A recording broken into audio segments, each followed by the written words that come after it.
Hello everyone and welcome back to MATHBOLTMASTER. আৰম্ভ কৰোঁ আমাৰ আজিৰ সেশনটো। তো আজিৰ সেশনটো হ'ব এটা প্ৰেক্টিছ সেশন। তো আমি already profit and loss discuss কৰিয়ে থৈছোঁ। তো প্ৰফিট এণ্ড লছ পাৰ্চেণ্টৰ ওপৰত আমি কেইটামান প্ৰেক্টিছ প্ৰব্লেম সলভ কৰিম। So' let us begin. Question number 1 আমাক কৈছে ফাইণ্ড দ্য চেলিং প্ৰাইচ। আমাক চেলিং প্ৰাইচটো ওলাব দিছে। আমাক কি দিছে? কষ্ট প্ৰাইচটো দিছে, লছ পাৰ্চেণ্টটো দিছে। ঠিক আছে, লছ পাৰ্চেণ্টটো দিছে, তেনেহ'লে চেলিং প্ৰাইচ কি হ'ব? ইয়াৰ মিনিংটো এইটো হয়, তাৰমানে আমাৰ চেলিং প্ৰাইচটো একচুৱেলি কষ্ট প্ৰাইচতকৈ কম হয়, সেইকাৰণে আমাৰ কি হৈছে? ইয়াতে লছ আহিছে। তো এইটো বস্তু আমি কেনেকুৱাকৈ কেলকুলেট কৰিম?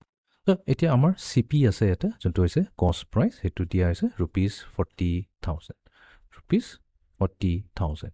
এতিয়া আমাক কৈছে যে লছ পাৰ্চেণ্টটো কৈছে, আমাক লছটো ডাইৰেক্ট কোৱা নাই, লছ পাৰ্চেণ্ট দিছে। সদায় মনত ৰাখিবা, লছ কওঁ প্ৰফিট কওঁ, আমাৰ সেইটো সদায় কেলকুলেট হয় ক'ত? কষ্ট প্ৰাইচৰ ওপৰত কেলকুলেট হয়। অ'কে, তো ইয়াতে কৈছে লছ পাৰ্চেণ্ট 28%। তো একচুৱেলি প্ৰথমতে আমি এটা কাম কৰোঁ, 28% অফ কষ্ট প্ৰাইচ যদি আমি ওলাই লওঁ, তো এইটো কি হ'ব? 28% মানে হৈছে 28 ডিভাইডেড বাই 100 মাল্টিপ্লাইড টু 40,000। কষ্ট প্ৰাইচ দি আছে 40,000। এতিয়া 40,000ৰ পৰা দুটা জিৰ' আমি নিউমাৰেটৰ পৰা আৰু দুটা জিৰ' ডিনমিনেটৰ পৰা গুচাই দিওঁ। তো আমাৰ ইয়াতে হৈ গ'ল 28 ইনটু 400। চ' 28 টাইমছ 4 কিমান হৈ যায়? 4 8 যা 32, 3 কেৰি, 4 2 যা 8, 8 প্লাছ 3 11। তো 100 এণ্ড কি কয় 112 আৰু দুটা জিৰ' আহি যাব, এই দুটা জিৰ'। তো তাৰমানে আমাৰ 11,200ৰ আমাৰ কি হৈছে? একচুৱেলি লছ হৈছে। ঠিক আছে, এই লছটো আমি কেনেকৈ ওলাম? আমি কষ্ট প্ৰাইচৰ পৰা এই যদি 11,200টো ওলাই মাইনাছ কৰি দিওঁ, এইটোৱে হৈ যাব আমাৰ চেলিং প্ৰাইচ, ৰাইট? তো একচুৱেলি কি হয়? আমি এনেকৈ কওঁ কষ্ট প্ৰাইচ মাইনাছ চেলিং প্ৰাইচ। তো সেইটোৱে আমাৰ কি হৈ যাব লাগে? লছ হৈ যাব লাগে। তো এইটোকে যদি আমি ৰিএৰেঞ্জ কৰোঁ, এইটোতো আমি এনেকৈ লিখিব পাৰোঁ, কষ্ট প্ৰাইচ মাইনাছ লছ কৰি দিওঁ, সেইটোৱে হৈ যাব আমাৰ চেলিং প্ৰাইচ। অ'কে, তো তাৰমানে আমাৰ কষ্ট প্ৰাইচ হৈছে 40,000, ইয়াৰ পৰা আমাৰ লছ কিমান হৈছে? 11,200। এইটোক আমি মাইনাছ কৰি দিওঁ। চ' 11,200 মাইনাছ কৰিলে আমি ইয়াতে পাম 8। চ' এইফালে আমাৰ হৈ গ'ল 9 minus 1 8, 4 minus 1 2। চ' 28 হৈ যাব আমাৰ একচুৱেলি এইটো 28 38 9 28,800। তো আমাৰ চেলিং প্ৰাইচ আছিলে 28,800। Okay, next question. চ' এবাৰ দিয়া হৈছে fine profit and profit percent. তো এইবাৰ আমাক প্ৰফিট এণ্ড প্ৰফিট পাৰ্চেণ্ট ওলাব দিছে। অ'কে, তো ইয়াতে কষ্ট প্ৰাইচ দি আছে 960, চেলিং প্ৰাইচ দি আছে 1,056। তো আমি জানো প্ৰফিট ওলাবলৈ কাৰণে আমি কি কৰিব লাগিব? চেলিং প্ৰাইচৰ পৰা কষ্ট প্ৰাইচ মাইনাছ কৰিলে আমাৰ ওলাই। তো আমি কৰি দিম চেলিং প্ৰাইচ মাইনাছ কষ্ট প্ৰাইচ, আৰু সেইটোৱে হৈ যাব আমাৰ প্ৰফিট। অ'কে, তো এইটো আমি এতিয়া কেলকুলেট ইজিলি ওলাই ল'ব পাৰিম। তো আমাৰ চেলিং প্ৰাইচ দি আছে 1,056। 1,056 হৈছে আমাৰ চেলিং প্ৰাইচ, আৰু ইয়াৰ পৰা আমি কষ্ট প্ৰাইচ 960 মাইনাছ কৰি দিম। তো এইটো কৰি ল'বা, ইয়াৰ ভেলু আহিব আমাৰ 96। তো তাৰমানে আমাৰ প্ৰফিট আহিছে 96 ৰুপিজ। তো ইয়াতে আমি টাইপ কৰি দিম 96। এতিয়া নেক্সট কুৱেশ্যন কৈছে যে প্ৰফিট পাৰ্চেণ্টটো কিমান হ'ব?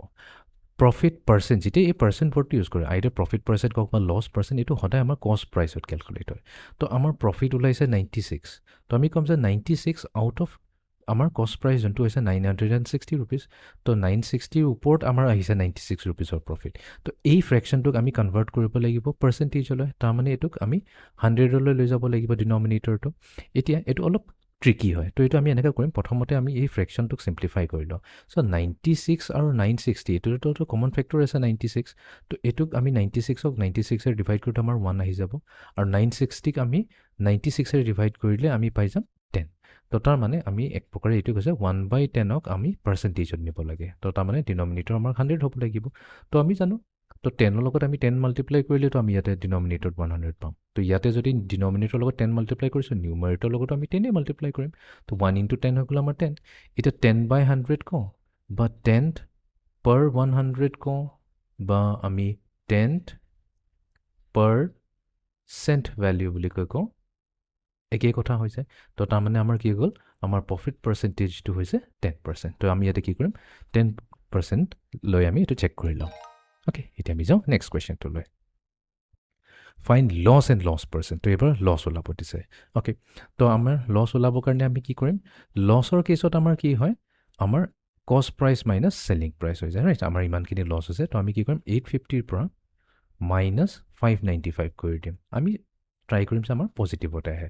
চ' 850 এফালে হৈ গ'ল আমাৰ 10 10 মাইনাছ 5 হৈ গ'ল আমাৰ 5 বাট এফালে আমি বড়ো লৈছোঁ তাৰমানে এইটো একচুৱেলি 4 হৈ আছে আৰু 4 যিহেতু এগেইন 9তকৈ সৰু তো এইটো আমাৰ বড়ো এইটো 7 লৈ ল'ম এইটো 14 হৈ যাব 14ৰ পৰা 9 গ'লে আমাৰ কিমান হ'ব 10 এইটো 5 হৈ যাব দেন ইফালে 7ৰ পৰা 5 গ'লে আমাৰ 2 চ' 255 ৰুপিজৰ আমাৰ ইয়াতে লছ হৈ আছে 255 লছ পাৰ্চেণ্ট ওলাব লাগে তো লছ পাৰ্চেণ্টটোত আমি ক'ত ওলাম 255 আছে 255 আমাৰ কষ্ট প্ৰাইচ কি আছে 850 ৰুপিজত আমাৰ 255ৰ লছ হৈছে তো এইটোক আমি এতিয়া কিহত লৈ যাব লাগিব 100লৈ লৈ যাব লাগিব ডিনমিনেটৰ এতিয়া 850 লগত কি মাল্টিপ্লাই কৰিম ছাচ ডেট আমাৰ 100 আহি যায় এইটো এতিয়া ট্ৰিকি কুৱেশ্যন হয় তো এইটো অলপ এলজেব্ৰা আমি ইয়াতে লগাব পাৰোঁ চ' আমি জানো যে 850 লগত 100 বনাবৰ কাৰণে আমি কি কৰিব লাগিব 850ক আমি 100 বনাব লাগে তো 850ক প্ৰথমতে আমি গুচাব চেষ্টা কৰোঁ চ' লেটছ চে চ' এইটো আমি এটা কাম কৰোঁ এটা ডিফাৰেণ্ট টেকনিকেৰে কৰোঁ আমাৰ 255 বাই 850 যোনটো আমাৰ অৰিজিনেল ফ্ৰেকশ্যনটো আছে এতিয়া both numerator and denominator এটা কমন ফেক্টৰ থাকিব যোনটো হ'ব আমাৰ 85 তো এতিয়া নিউমাৰেটৰ 255 আছে তো এইটোক যদি আমি 85ৰে ডিভাইড কৰি দিওঁ 255 আছে সৰি 255ক আমি 85ৰে যদি ডিভাইড কৰি দিওঁ তো আমাৰ আহিব ডিভাইডেড বাই 85 আমাৰ আহিব 3 আৰু 850ক 85ৰে ডিভাইড কৰি দিলে আমি পাম 10 তো এইটো হৈ যাব আমাৰ 3/10 তাৰমানে এই গোটেই ফ্ৰেকশ্যনটোক আমি কি ক'ব পাৰিম 3/10ৰে আমি ছাবষ্টিটিউট কৰিব পাৰিম লেটছ এইটো x হৈ গ'ল তো এইটো আমি 3/10 ক'ব পাৰিম ইকুৱেলছ টু x/100 তো এতিয়া 10ৰ লগত কি মাল্টিপ্লাই কৰিলে 100 আহিব 10 মাল্টিপ্লাই কৰিলে তো তাৰমানে 3 লগতো আমি 10 মাল্টিপ্লাই কৰিব লাগিব তো 3 × 10 হৈ যাব 30 তাৰমানে xৰ ভেলু হৈ যাব আমাৰ 30 চ' 35 বা 100 মানে হৈ গৈছে আমাৰ 30% তো তাৰমানে আমাৰ লছ পাৰ্চেণ্ট ইয়াতে কিমান আছে 30%ৰ লছ হৈ গৈছে অ'কে এতিয়া আমি যাওঁ নেক্সট কুৱেশ্যনটোলৈ তো ইয়াতে আমাক কষ্ট প্ৰাইচটো ওলাব দিছে এইটোতো এবাৰ দিছে আমাক চেলিং প্ৰাইচটো দিছে 3,375 প্ৰফিট পাৰ্চেণ্টেজটো দিছে 35% তো এইটোক আমি এনেকৈ ক'ব পাৰোঁ তো আমাৰ কষ্ট প্ৰাইচ যদি এক্স হয় ঠিক আছে কষ্ট প্ৰাইচ যদি এক্স হয় আমি জানো প্ৰফিট পাৰ্চেণ্টটো সদায় কষ্ট প্ৰাইচত লাগে তো প্লাছ বিকজ আমাৰ প্ৰফিট হৈছে সেইকাৰণে আমি প্লাছ কৰিছোঁ চ' 35% অন কষ্ট প্ৰাইচ ঠিক আছে 35% অন কষ্ট প্ৰাইচ লগাইছোঁ তো সেইটো লগোৱাৰ পিছত আমাৰ কি হৈছে এইটোৱে হৈ যাব আমাৰ চেলিং প্ৰাইচ এইটো হৈ যাব আমাৰ চেলিং প্ৰাইচ তো এক্স প্লাছ 35% মানে কি হৈছে 35/100 মাল্টিপ্লাইড টু এক্স আৰু আমাৰ চেলিং প্ৰাইচ দিয়া আছে 3,375 এতিয়া এই দুটাক আমি কম্বাইন কৰি দিম তো এইটোতো হৈছে আমাৰ x/1 তো কম্বাইন কৰিলে আমি কি পাম এফালে পাম আমি 100 চ' এইটো হৈ যাব 100 টাইমছ এক্স আৰু এইফালে থাকিব আমাৰ 35x equals to 3,375 তো 100x plus 35x হৈ যাব 135x 135x divided by 100 equals to 3,375 তো তাৰমানে xৰ ভেলু কিমান হৈ যাব x হৈ যাব আমাৰ 3,375 multiplied to 100 divided by 135 এতিয়া 3,375ক আমি ডিভাইড কৰি দিম উইথ 135 তো আমি পাম এইটো 25 এইটো হৈ গ'ল আমাৰ 25 চ' 25 × 100 হৈ যাব আমাৰ 2,500 ঠিক আছে 2,500 তো তাৰমানে আমাৰ কষ্ট প্ৰাইচ আছিলে 2,500 তো মিনিং হৈছে নে নাই য়েছ তো 2,500ত আমি কিনিছিলোঁ আৰু 3,375ত আমি বিক্ৰী কৰিলোঁ বেছি দামত বিক্ৰী কৰিছোঁ সেইকাৰণেতো আমাৰ ইয়াতে প্ৰফিট আহিছে প্ৰফিট অহাৰ কাৰণেতো আমি প্ৰফিট পাৰ্চেণ্টেজ ওলাব পাৰিছোঁ তো আমাৰ ইয়াতে ফাইনেল আনচাৰ হ'ব কষ্ট প্ৰাইচ 2,500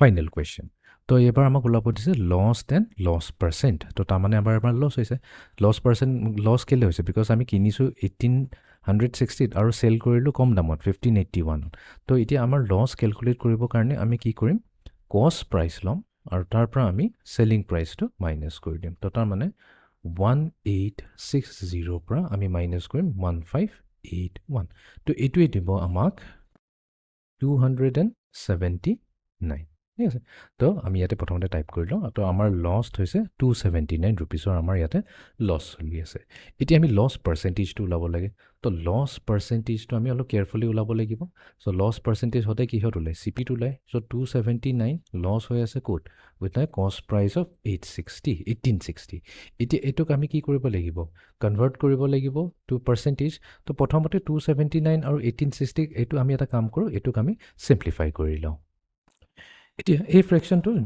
মাজত কমন ফেক্টৰ আছে, সেই কমন ফেক্টৰটো হৈছে একচুৱেলি 93। তো তাৰমানে নিউমাৰেটৰ এণ্ড ডিনমিনেটৰ দুইটাকে যদি আমি 93ৰে ডিভাইড কৰি দিওঁ, তেনেহ'লে আমাৰ ফ্ৰেকশ্যনটো চিম্প্লিফাই হৈ পেলাই হৈ যাব 3/20।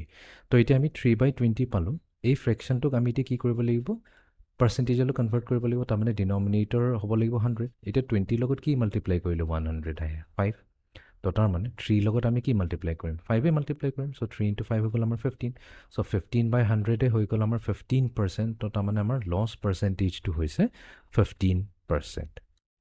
অ'কে, তো এইটোৱে আছিলে আমাৰ আজিৰ ছেশ্যনটো, য'ত আমি প্ৰফিট এণ্ড লছ যোনটো হয় তাৰে ওপৰত কেইটামান পাৰ্চেণ্টেজ প্ৰব্লেম ছল্ভ কৰিলোঁ। So' see you in the next session. Thank U.